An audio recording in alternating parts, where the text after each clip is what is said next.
I was enjoying a peaceful life, content with a stable job that paid well. My world was turned upside down one day when my credit card company called to inform me about a suspicious $50,000 charge on my account. I was utterly taken aback by this news. I acted swiftly to stop the charge, and in the aftermath, my husband, who was then overseas, bombarded me with phone calls. With some effort, we managed to clear up the confusion. My name is Alexis. I'm 27 years old, and I've climbed the career ladder to become a manager. My journey began in college, where I met Paul, my husband, who is of the same age. This year marks our third wedding anniversary. Many of my acquaintances chose to leave their jobs upon getting married, but I had compelling reasons to continue working. Despite societal norms, I am the primary breadwinner in our household, earning more than my husband. This fact is an unspoken element of our marriage, yet it looms large in my mind. I often ponder our financial stability, concerned that relying solely on my husband's earnings might not secure the future we envision. Nonetheless, it's clear he shares these concerns, even if we seldom discuss them directly. In our relationship, financial independence is key. We maintain separate finances, equally splitting household expenses, a system that affords me the freedom to manage my discretionary income as I see fit. This arrangement has fostered a sense of satisfaction and has contributed significantly to our comfortable lifestyle. However, there are moments that prompt me to reconsider our expenses. One such instance occurred while I was reviewing my email notifications on the train home, frowning upon seeing a debit alert. It served as a reminder to reevaluate my ongoing subscriptions, contemplating the necessity of each. Yet, the task of managing these financial obligations often falls by the wayside, complicated by forgotten passwords and the daunting prospect of navigating customer service hotlines. The restricted availability of these services, confined to standard working hours, does little to ease the situation, creating a paradox for working individuals like myself, who find it nearly impossible to reach out during these times. Despite these hurdles, I find solace in the small pleasures of life, like online shopping.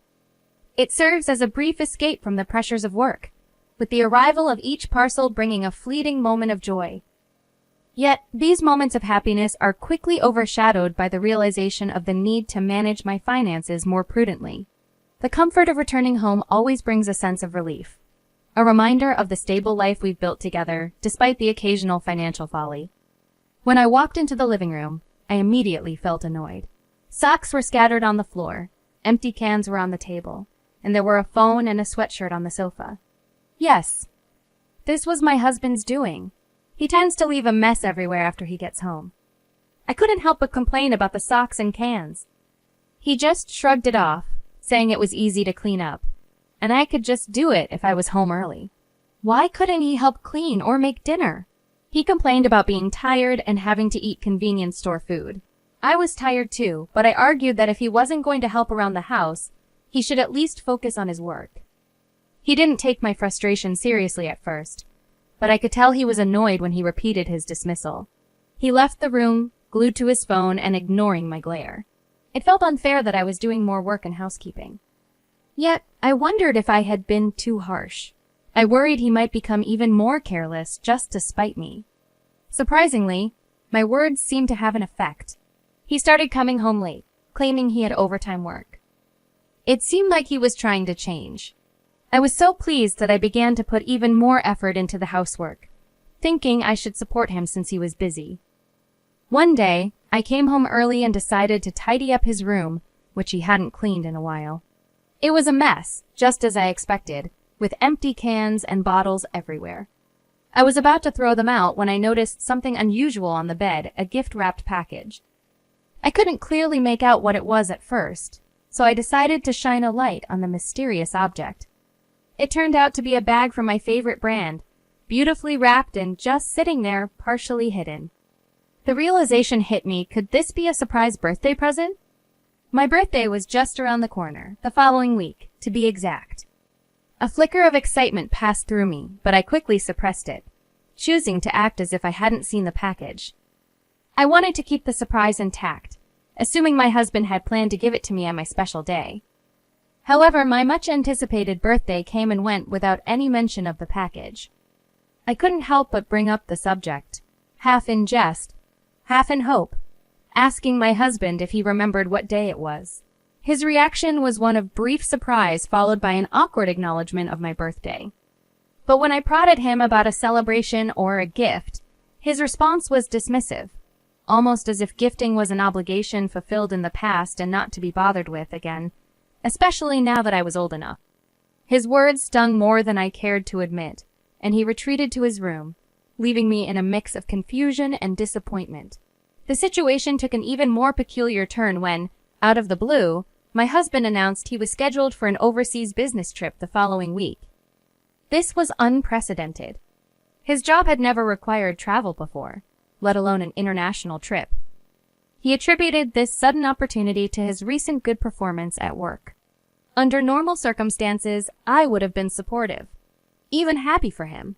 However, the unexplained birthday gift and his nonchalant dismissal of my birthday had planted seeds of doubt in my mind. On the morning of his supposed departure, I watched him leave, my heart heavy with a mix of emotions. Once he was gone, I couldn't resist the urge to investigate further. I ventured into his room, a place I hadn't stepped into since the day I discovered the hidden gift. My heart raced as I looked under the bed where the gift had been, only to find nothing. The absence of the package confirmed my suspicions. There was more to the story than he was letting on. This wasn't about a business trip. It was something else entirely. Dragging myself to work that day felt like moving through molasses. My thoughts were elsewhere, caught in a loop of doubts, fears, and unspoken questions about my husband's actions and intentions. I struggled to concentrate, my work suffering as a result. My colleagues noticed my distracted state, inquiring if everything was okay. I brushed off their concern with a weak excuse about lack of sleep, not willing to share the turmoil swirling inside me. Amidst this inner chaos, my phone vibrated with an incoming call from an unknown number. Normally, I would ignore such calls, but given the day's earlier revelations and my heightened state of anxiety, I felt compelled to answer. Maybe it was intuition, or perhaps desperation for any piece of information that could shed light on the situation.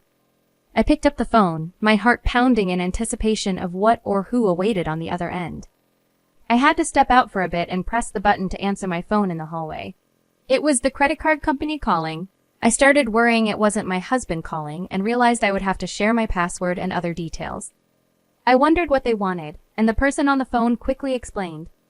They were calling because my account showed more than $20,000 spent, actually $50,000. I couldn't believe it and panicked, thinking there was no way that was right. I hurried back to my desk to check my wallet, but it was missing along with the credit card that should have been inside. I got back on the phone and asked if I could stop the transaction. Luckily, it was still pending, so they said I could stop it. I felt a bit better, but knew this wasn't the end of it. I told them I didn't have my card and asked them to treat it as if it were stolen. The person agreed to start the process right away. Even after hanging up, my heart wouldn't calm down. I told my boss I was feeling sick, that my credit card might have been stolen and misused, and I needed to leave early to sort things out. My colleagues and boss were concerned and let me go home. Rushing to catch the train, I saw my husband had called me many times, almost as if he had something to do with this mess. I got home, tossed my bag aside, and went straight to my husband's room. I opened his computer to check his search history and saw luxury cruises and travel packages for couples at the top. I wasn't supposed to know about any trip. I checked the destination and realized this was the business trip he mentioned. It was clear it wasn't a business trip at all. I looked through my emails and found it a booking confirmation with the name Mario on it. Who is this woman? I was so angry I nearly broke the keyboard, but I forced myself to look for more proof. My phone kept ringing, driving me crazy. I remembered the password the credit card company gave me, so I logged in to check my spending history. As I looked through it, my shock grew. There was a charge I didn't recognize for a fancy bag. Everything clicked. Paul had used my card to buy something for his mistress, Anne, and even took her on what he claimed was a business trip. Frustrated and angry, I finally answered my constantly ringing phone. My husband was on the other end, complaining about the card not working. I confronted him about Anne, and he stumbled over his words, claiming he didn't steal the card but borrowed it for convenience on his business trip.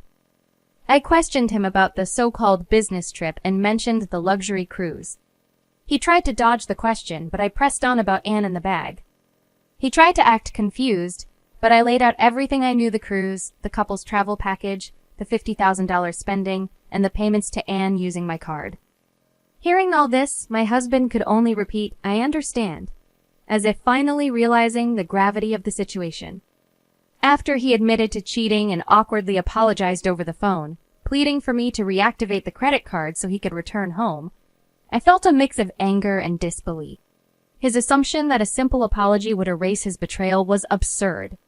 I sharply told him to enjoy his indefinite stay at the resort, effectively ending our relationship with that phone call. Ignoring his attempts to continue the conversation, I hung up. His persistent calls soon followed, each ringtone amplifying my frustration until I decided to block his number, seeking some peace from the incessant buzzing. Knowing his return flight was scheduled for noon in 3 days, as per the booking confirmation email he never intended for me to see, I sprang into action. These 3 days would be pivotal. My first task was daunting but necessary.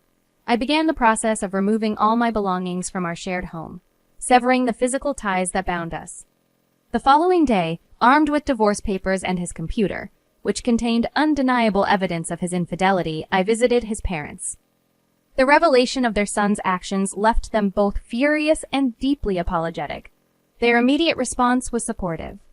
They assured me of a swift divorce, a generous alimony of $145,000, and reimbursement for the expenses their son had wastefully incurred. As the day of his supposed return arrived, I received confirmation from his parents that the divorce papers were processed. They shared that, apart from the illicit credit card expenditures, he had not taken any money. The other woman, having learned of the entire fiasco, was enraged. In a fit of anger, she changed her ticket to leave for Singapore before him, leaving him stranded. It puzzled me why she hadn't taken more drastic measures, like taking his passport to further complicate his return. When he finally arrived back in Singapore, he was greeted by the stark reality of an empty home and a disconnected phone number mine. In desperation, he sought solace at his parents' house, only to be met with severe reprimand.